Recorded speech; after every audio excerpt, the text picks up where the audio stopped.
हम लाते हैं top news, आपके फेवरेट टॉक शोज और अनलिमिटेड एंटरटेनमेंट सिर्फ YouTube पर।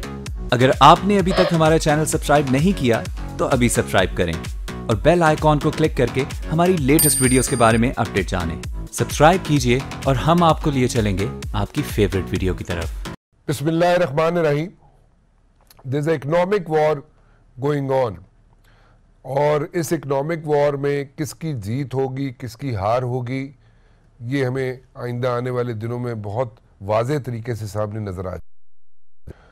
सेकेंडली, हमारी जो फर्स्ट लाइन ऑफ डिफेंस जिसको हम डिप्लोमेसी कहते हैं, मेरे ख्याल में there is a big time failure हमारी फर्स्ट लाइन ऑफ डिफेंस में। थर्डली, करप्शन जो है वो पहुंच चुकी है और उसको टैकल करना मेरे ख्याल में अब मुश्किल हो गया। बहुत politicians are too smart for वर्दीवालास। एंड लास्टली, CPEC में इंडिया की शमूलियत करने के लिए सब लोग तैयार बैठे हैं और उसकी शमूलियत कैसे चाइना करवाएगा CPEC में, कैसे रूट देगा उसको, और अगर उसकी शमूलियत CPEC में और उसको पाकिस्तान के अंदर से रूट को मिलेगा तो उसकी कंडीशंस क्या होंगी, टर्म्स एंड कंडीशंस क्या होगी, क्योंकि हमारा जो कोर इशू है, कश्मीर का जो इशू है, उसको सेटल करने के लिए क्या चाइना कोई रोल प्ले करेगा या नहीं। और मेरा पैनल है जनाब जनरल नईम खालिद लोधी साहब, जनरल गुलाम मुस्तफ़ा साहब और AVM शहजाद चौधरी साहब। आप सबका बहुत बहुत शुक्रिया, आप लोग तशरीफ़ लाए जी।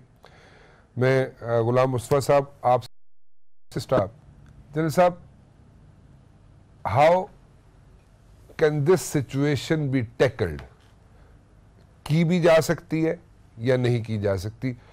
कुछ सवालात मैंने आपके सामने रख दिए। We can start from India कि जनाब इंडिया जो है उसको उसकी CPEC में शमूलियत हो सकती है, नहीं हो सकती, क्योंकि मेरा है कि चाइना चाहता ही है कि इंडिया भी CPEC में शामिल हो।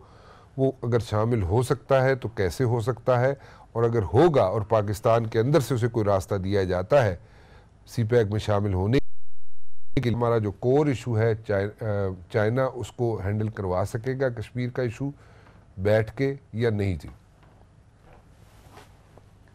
देखिए, आज से कुछ तकरीबन 3 साल पहले मैंने लिखा था कि चाइना के वर्ल्ड व्यू में और भारत शामिल है और चाइना का जो भारत से ट्रेड है वो तकरीबन $100 बिलियन के लगभग है। इससे आप अंदाज़ा कर सकते हैं कि चाइनीज़ और इंडियंस का रिलेशनशिप क्या है एक लेवल पर। वो किसी जगह पे कम्पीट भी कर रहे हैं, लेकिन जो बड़ा मकसद है मंसूबे का कि तमाम इकॉनमीज़ को लिंक करना है इस रीजन की, तो इसमें इंडिया को शामिल किए बगैर चीन का वो मंसूबा पूरा नहीं होगा। इसलिए मैंने उस वक्त भी लिखा था कि भारत को शामिल कर लिया जाएगा, किन शराइत पर वो भारत और चीन तय करेंगे, पाकिस्तान तय करने की पोजीशन में नहीं होगा जो आज सूरत हाल है। ठीक, मैंने उस वक्त भी ये लिखा था कि पाकिस्तान के पास ये मौका है कि अब दोस्त ममालिक साथ मिलकर भारत से निगोशिएट करे और कश्मीर की सेटलमेंट की शर्त पर भारत को ऐसा बना ले, और ये हो सकता था। आज शायद हमारी नाअहली कह लीजिए या हमारी जानबूझकर जो हमने डिले किया है सारे मामलात को, आज वो पोजीशन शायद हमारी ना हो। जहाँ तक चीन का ताल्लुक है, मैं नहीं समझता कि चीन भारत को इतना दबाव डालेगा कि वो कश्मीर के मसले के हल के लिए तैयार हो जाए, क्योंकि भारत के पास एक स्केप रूट है, वो है अमेरिका। ठीक, और भारत को टोटली एलिनेट करना शायद चाइना के मफाद में नहीं है। तो इसलिए पाकिस्तान ने जो आहिस्ता अपनी नाअहली की वजह से या काहली की वजह से या जानबूझकर या तीनों का एक मजमुआ समझ लीजिए, हम जिस जगह पर खड़े हैं हम शायद रहे। अब हम चूँकि इकानमी भी हमारी बड़ी डोल ड्रम का शिकार है, और अभी कल ही मैं रिपोर्ट पढ़ रहा था कि पाकिस्तान को बहुत जल्द $2.5 बिलियन की ज़रूरत होगी ताकि हम अपने जो कर्जाजात हैं उनको अदा कर सकें और अगला बजट बनाने के काबिल हो सकें। तो वो भी शायद और कोई होगा, चीन ही शायद हमारी मदद को आए।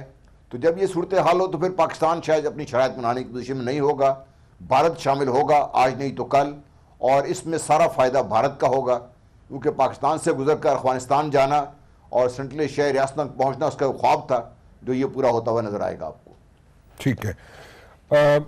शहजाद चौधरी साहब, क्या हम लोग बिल्कुल इतने इकोनॉमिकली जो हम वीक हो चुके हैं, क्या हम अपनी टर्म्स और कंडीशंस तो सामने रखने की दूर की बात है, जो है कश्मीर का, उस पे भी हम नेगोशिएट नहीं कर पाएंगे और सी पैक में रास्ता जो है इंडिया को दिया जाएगा, लेकिन चाइना भी हमें प्रॉबली उस तरीके से हेल्प आउट ना कर सके as far as the core issue Kashmir is concern, और लेकिन सी पैक में इंडिया को शामिल कर लिया जाएगा। General Ghulam Mustafa, do you agree with this one जी? देखिए, बात यह है कि पाकिस्तान के इंटरेस्ट्स हैं और उन इंटरेस्ट के अंदर जाहिर है कि कश्मीर एक बड़ा कलीदी हैसियत रखता है। उसके बाद पाकिस्तान की अपनी सियासी और माशी है और माशी तौर पे मजबूत होना है। उसके अंदर सी पैक का एक बहुत इंपॉर्टेंट रोल है। फिर खत्ते में अमन है, जो कि तीसरा हमारा एक इंटरेस्ट होना चाहिए, ताकि अगर खत्ते में उससे पाकिस्तान को भी फायदा पहुंचता है, ट्रेड बढ़ती है, मामला बेहतर होते हैं। पाकिस्तान और भारत के दरमियान में एक हमेशा से मुश्किल ये रही है कि कश्मीर का मसला आड़े आता रहा, और बल्कि भारत की अपनी नीयत का भी बहुत बड़ा इसमें मैं समझता हूँ एक उनसर शामिल है कि उसकी अपनी नीयत भी ठीक नहीं रही, और जितना हम पाकिस्तान गिवन करता है उतना भारत और पाकिस्तान को मलाइन करता है, पाकिस्तान को खराब करता है। तो ये भी एक उसकी तारीख रही है। तो मेरा ख्याल है कि हर मुल्क जो है वो अपनी कैपेसिटी के हिसाब से मामलात को लेके चलता है। मिसाल के तौर पे अगर आज हम कश्मीर पे बेहतर कोई रवैया भारत का या दुनिया का नहीं देख पा रहे, तो जरूरी नहीं कि पाकिस्तान आज ही कश्मीर के बात अपना कोई अंदिया दे या बात मुकम्मल करे। ये ऐसे वक्त के लिए छोड़ देनी चाहिए जब पाकिस्तान ये महसूस करे कि वर्ल्ड ओपिनियन और जनरली उसकी अपनी कैपेसिटी इस काबिल है कि दोनों मिलके कश्मीर के मसले को हम सेंटर में या डिप्लोमेटिक सफारती तौर पे हमारा फर्ज बनता है हम उसको बिल्कुल उजागर करते रहें, ह्यूमन राइट्स के कॉन्टेक्स्ट में उजागर करते रहें। लेकिन जहाँ पे इंडिया के साथ मामला बनाना है इसको कि इसके बगैर हम आगे नहीं चल सकते, उसके लिए हमें थोड़ा सा इसके बारे में एक रीथिंक करना पड़ेगा कि किस तरीके से इसको आगे मैनेज करना है। दूसरी जो बात है वो है सी पैक की। इसमें कोई शक नहीं कि सी पैक के ऊपर हमारी मुकम्मल तौर सार है। वो वाहिद एक ऐसी बड़ी इन्वेस्टमेंट है पाकिस्तान में जो पाकिस्तान की माशी बका के लिए इम्पोर्टेंट है, हमारी मईशत के लिए। तो उसके लिए क्या और बेहतर तरीके हो सकते हैं कि उसके जो फ्रूट्स हैं वो पाकिस्तान को बेहतर तौर पे मिल सकें। अब अगर उसमें लिमिटेड किस्म का रिलेशनशिप भारत के साथ रखना पड़ता है, शायद सेंट्रल एशिया के कॉन्टेक्स्ट में या किसी और में, या जो भी मामलात हमारे आने वाले दिनों में बनते हैं, तो हमें एक लिमिटेड हद तक लेके उसको आगे चलना चाहिए। लेकिन उसको वाजे कर देना चाहिए कि ये सी पैक के कॉन्टेक्स्ट में या एक रीजन के कॉन्टेक्स्ट में अमन की खातिर। तो मेरा ख्याल है उससे दो चीजें हासिल होती हैं। एक तो पाकिस्तान में एक सी पैक के अंदर जो है वो बेहतर हो जाएगा, और दूसरा मेरे ख्याल में ट्रेड में भारत के साथ नहीं लाजमी तौर पर, लेकिन central Asia, west Asia, Iran, ये सब ममालिक फिर जब ट्रेड करेंगे तो पाकिस्तान का जो रोल है, जो इम्पोर्टेंस है, जो रेलेवेंस है, वो बहुत बेहतर हो जाएगी।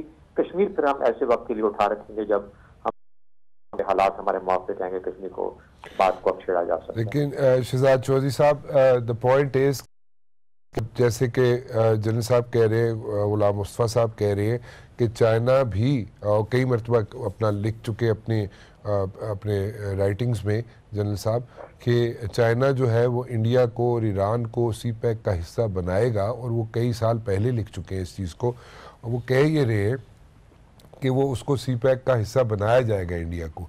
लेकिन अगर जैसे आप भी कह रहे हैं कि इंडिया को अगर सी पैक का हिस्सा बना लिया जाता है and we should leave Kashmir issue for some other time, जब आप इकोनॉमिकली वायबल हो जाएं या थोड़ा सा आप स्टेबल हो जाए, तो उस वक्त के लिए उठा के रखें। But do you think at that time वो इस इशू सॉर्ट आउट हो सकेगा?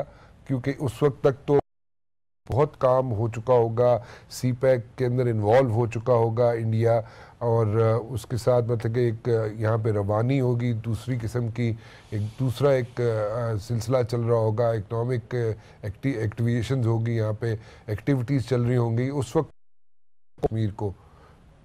नहीं, देखिए बात यह है कि जब तक आपके पास लेवल्स ऑफ इन्फ्लुएंस क्या है, आपके पास कौन से हथियार हैं जिससे कि आप भारत को अपने रवैये को तब्दील करने में मजबूर कर सकते हैं।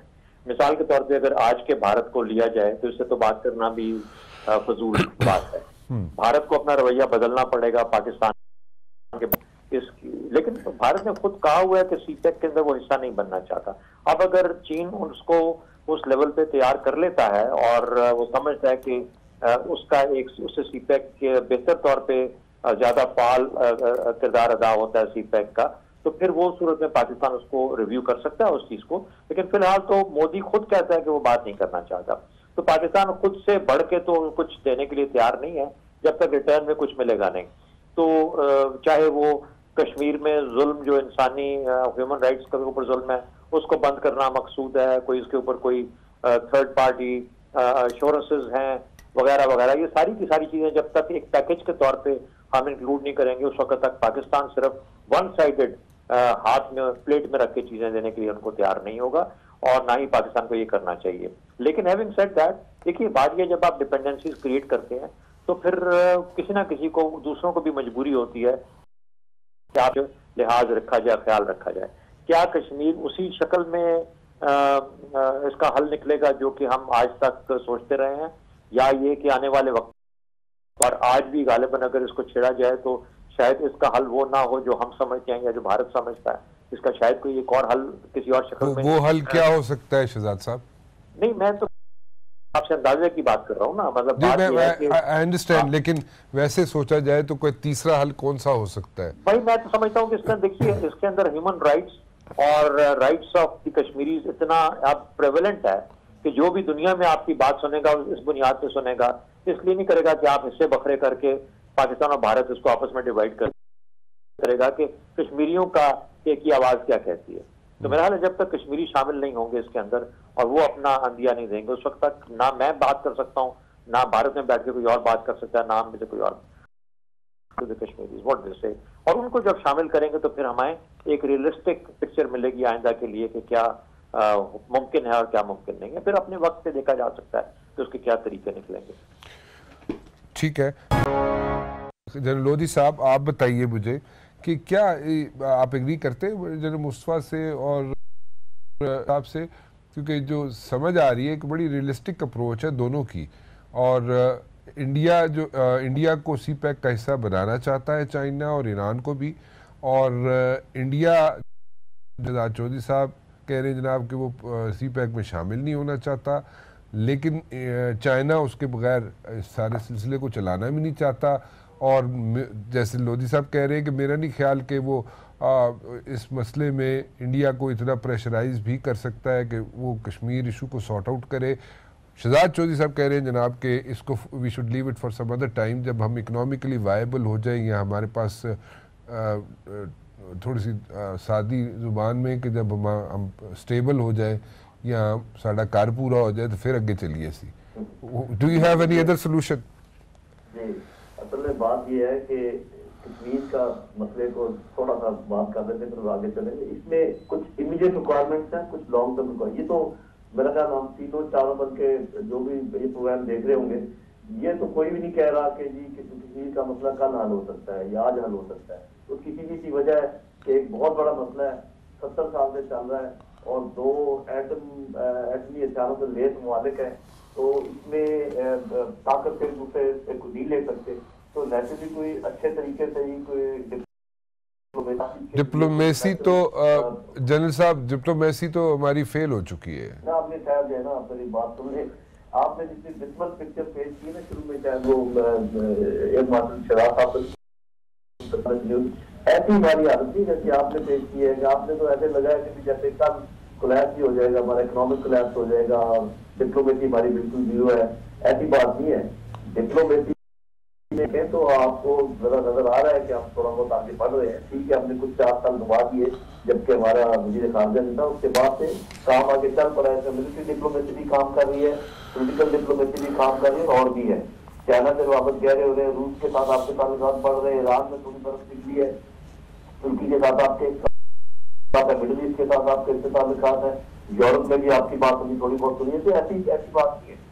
बात यह है कि जहां तक जो ह्यूमन राइट का मसला है, जो आजकल जुल्म हो रहा है कश्मीरियों के ऊपर, उसको तो इमीडिएटली, और जो कश्मीर का मसला है वो अलग से बाद में हल हो सकता है। बिल्कुल देखें, हम सब जानते हैं कि तमाम ममालिक अपने इंटरेस्ट परसू करते हैं, लेकिन जैसे शहजाद साहब कह रहे हैं कि इंटरेस्ट परसू करने के लिए आपके पास लीवर्स होने चाहिए।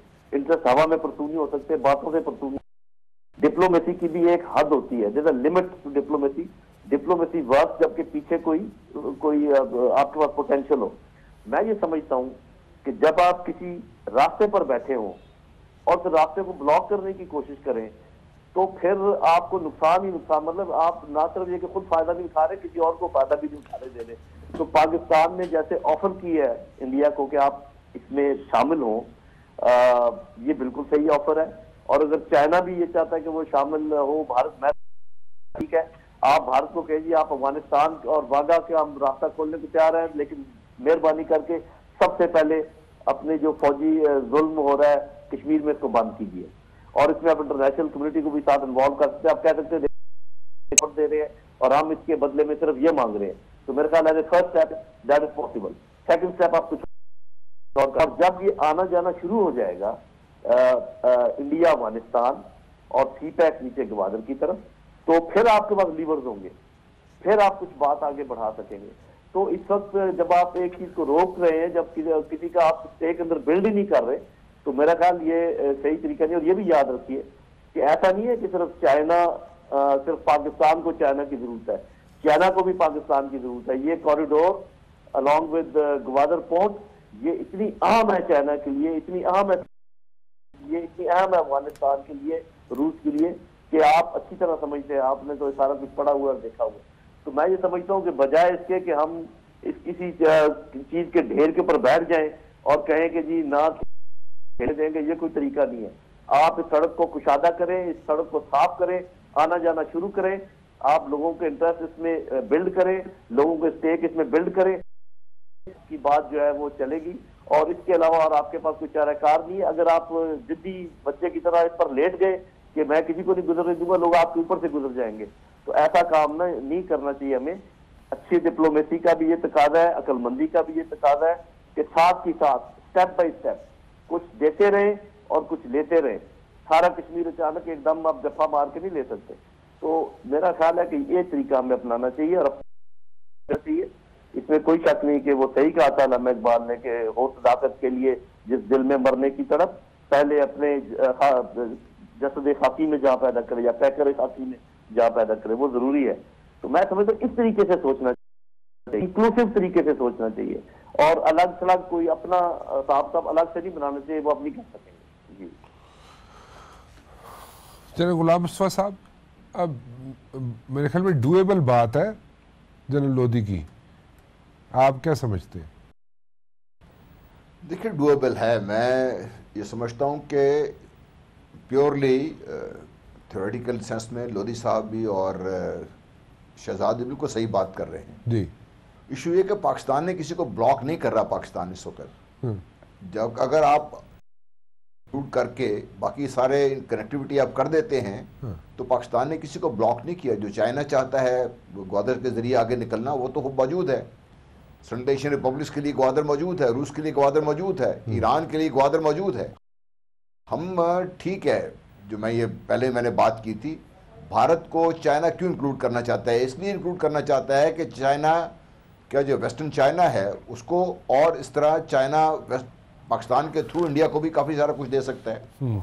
दोनों इकोनॉमीज बड़ी हैं पाकिस्तान से, बहुत बड़ी इकोनॉमीज है दोनों। अगर दोनों इकोनॉमी मिल जाती हैं तो फिर छोटे मुल्क की इकोनॉमीज का मसला बन जाएगा सारा। एक तो ये भी मसला है, हमें इंक्लूड करना चाहिए। मैं ये नहीं कह रहा इंक्लूड नहीं करना चाहिए, लेकिन इंक्लूड करने के लिए जिस तरह हम तीनों तकरीबन एक बात होता है कि इंक्लूड करने के लिए हमें चाइना के साथ ये बात पहले तय करनी चाहिए कि इंडिया को हम इंक्लूड करते। नंबर एक, कश्मीर इज़ एन इशू जिसके सोल्यूशन के लिए एक रोड मैप आप तैयार करवा लीजिए। To start with human rights violation रोक दीजिए। उनकी जो इतनी बड़ी फौज है, 7 लाख फौज बैठी हुई है 20 साल से वहाँ से, उसको वहाँ से निकलवा दीजिए। कुछ इंडिया को वो स्टेप्स लेने चाहिए ताकि दुनिया को भी इसका यकीन हो।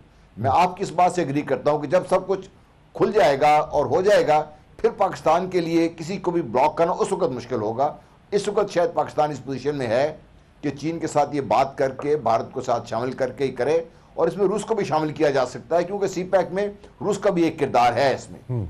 तो हमें सोचना बड़ा चाहिए और खुल के सोचना चाहिए, लेकिन जो हमारे मफादात हैं जो इस वक्त हल होने की पोजीशन में है, हम इस वक्त हल कराने की, उनको अगर हम स्टेप बाय स्टेप आगे चल के कोई एक लाहेमल तय करवा के उस पर अमल करवाना शुरू कर दें, क्योंकि पाकिस्तान और भारत के दरमियान जो भी बातचीत होगी किसी नतीजे में हम पहुंच नहीं सकते। यहाँ पे तीसरी कुव्वतों को इन्वॉल्व होना ही पड़ेगा, तभी इसको बात को आगे बढ़ा सकते हैं। और इस वक्त जो रीजनल पावर्स हैं और जो बन रही हैं, चाइना है, रूस है, ये दोनों मिलकर शायद ये भारत को बात मनवा भी सकते हैं और भारत के साथ आ सकते हैं कि भाई कश्मीर के बारे में अपना रीथिंक लाजमी है भारत के लिए, क्योंकि भारत के अंदर से भी यही आवाज़ें उठ रही हैं। इसलिए इस वक्त पाकिस्तान की पोजीशन है, और अगर हमारे जो हुक्मरान तबका है ये बात को समझ ले, स्ट्रेटजिक प्लान में इस बात को समझ ले और फिर उसकी मोडेलिटीज़ खुद तय करके इसको बात को आगे लेके चलें, तो कोई वजह नहीं है कि हम अपने इकॉनमी को भी और जो इंटरेस्ट हैं उनको भी आगे बढ़ा ना सकें।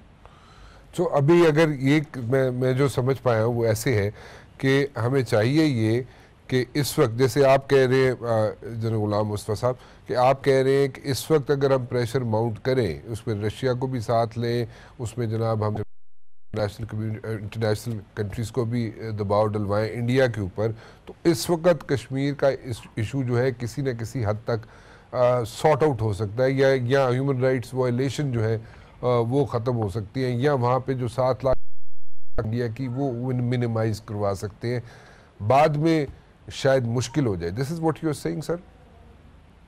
जी, मैं ये समझता हूँ कि जब एक दफ़ा ये सारा मंसूबा ऑन ग्राउंड आ गया जी, पाकिस्तान कनेक्टिविटी का हब तो बन गया, रास्ता तो पाकिस्तान ने सबको दे दिया जी, उस वक्त पाकिस्तान के लिए कोई भी चीज़ रोकना या किसी को दबाव में डालना बड़ा मुश्किल हो जाएगा उस वक्त, क्योंकि उसके बाद पाकिस्तान के पास हथियार कोई नहीं होगा। एग्जैक्टली मैं था कि जी फिर बाद में आप कैसे रोकेंगे?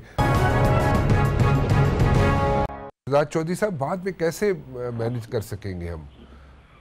नहीं, मुझे असल में जो कि आज सारा दिन ही तकरीबन ट्रैवल कर रहा था, तो मुझे अंदाजा नहीं है कि ये CPEC के ऊपर क्या पाकिस्तान ने कोई ऑफर की है। नहीं, there is nothing offer at sir, कोई ऑफर नहीं है सर, कोई फ्रेश चीज है, नहीं, देयर इज नथिंग फ्रेश जी, देयर इज नथिंग फ्रेश जी, नथिंग फ्रेश। अच्छा, तो देखिए, पहली बात जैसा मैंने कहा कि सबसे पहले तो भारत का अपना रवैया बदलने की जरूरत है। मोदी साहब तैयार हो पाकिस्तान के लिए, पाकिस्तान के थ्रू काम करने के लिए। उन्होंने तो चाबहार में अपना एक रास्ता निकाल लिया और वो कहते हैं कि मैं चाबहार के रास्ते सेंट्रल एशिया चला जाऊंगा, मुझे और बल्कि मैं दुनिया को भी ऑफर करूंगा कि मैं वहां से चला जाऊं। जी जी। तो देखिए, बात यह है कि हमें ये देखना है कि पाकिस्तान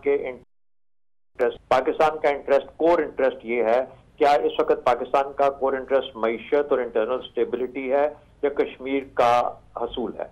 अच्छा, अब ये तीनों ही इंपॉर्टेंट है, लेकिन इनको आज के तनाजुर में जब आप प्रायोरिटाइज करेंगे तो आप देखेंगे कि हाँ, इंटरनल स्टेबिलिटी और मईशत, और फिर उसके बाद जब हम इस काबिल हो जाए इन दोनों के साथ, तो एक ऑटोमेटिक किस्म की प्रायोरिटाइजेशन हो जाती है। हालांकि तीनों के तीनों बहुत इंपॉर्टेंट है और शायद कश्मीर सबसे ज्यादा इंपॉर्टेंट हो, लेकिन उससे बड़ी बात हुई है कि पाकिस्तान की अपनी बका आज इंपॉर्टेंट है, जिसकी पड़ती है इंटरनल स्टेबिलिटी के ऊपर और दूसरा उसके ऊपर। अच्छा, अब इंटरनल स्टेबिलिटी का मुझे रास्ता ये मिलता है कि मिसाल के तौर पे अगर जो भारत और अफगानिस्तान दोनों वहां से मेरे खिलाफ काम कर रहे हैं यहाँ अफगानिस्तान में बैठ के, तो अगर मैं वहां से रास्ते खोलूं इसके तजारत के, जिसमें कि भारत और अफगानिस्तान है, तो क्या फिर भी वो वहां बैठ के गंद करेंगे मेरे साथ, उन रास्तों को खराब करेंगे, मेरे मुल्क के अंदर अफरा तफरी फैलाएंगे? क्योंकि हम तो हमारी तो सड़कें बंद हो जाएंगी अगर अफरा तफरी फैलेगी, तो उसका अपने रास्ते बंद हो जाएंगे, चाहे वो सेंट्रल एशिया तक जाता है, चाहे यूरोप तक जाता है, चाहे अफगानिस्तान तक अपना चीजें भेजना चाहता है।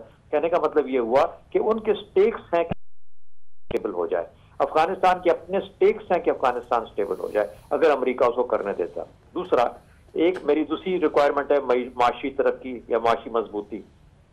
अच्छा, उसके लिए जब इतनी बड़ी एक शाराए ग्रोथ चल रही की शक्ल में, एक बड़ी शारा है जो कि नॉर्थ टू साउथ जा रही है, तो कौन सा मुल्क होगा ईरान समेत, अफगानिस्तान समेत, जो कि उसके अंदर टैप इन नहीं करना चाहेगा? अच्छा, तो इसलिए मेरा भी फर्ज बनता है कि मैं इसको सक्सेस बनाऊं।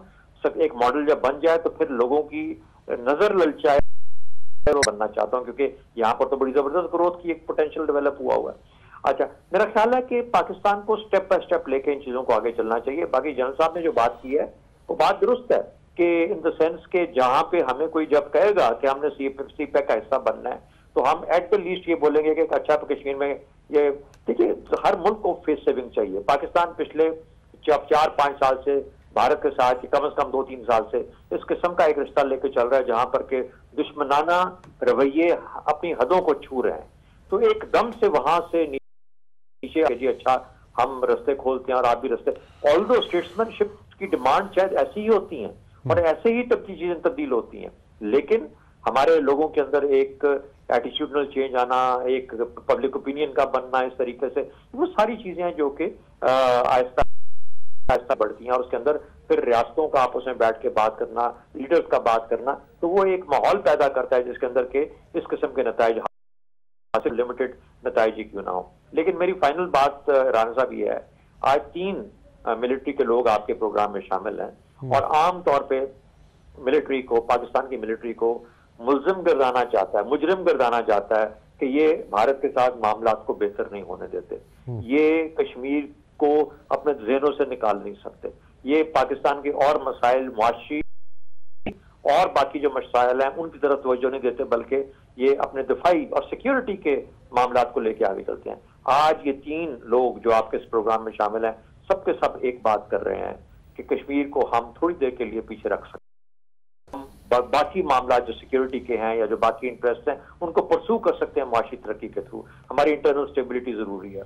तो मुझे ये बताया जाए कि जब अगर ये एक अक्कासी नहीं है पाकिस्तान की मिलिट्री की, फिर क्या है और इसके बाद अब किसके कोर्ट में गेंद जाता है कि वो इस जिम्मेदारी को उठाए और हिम्मत पैदा करे अपने अंदर कि वो इस मामले को किसी तरीके से आगे लेके चल सके, अगर उसके पास ये गुंजाइश पैदा होती है। मेरा ख्याल है कि ये आज बहुत सारे लोगों को इसके बारे में सोचना चाहिए कि बजाय फौज को मुल्जिम गर्दानने के, आज आप अपने आप को गिनिए कि आपके पास असल में प्रोग्राम ही नहीं है, आपके पास या हिम्मत नहीं है कि इस किस्म की गुफ्तगू या इस किस्म की बात या एक इनोवेटिव सोच लेके आप आगे चल सकें।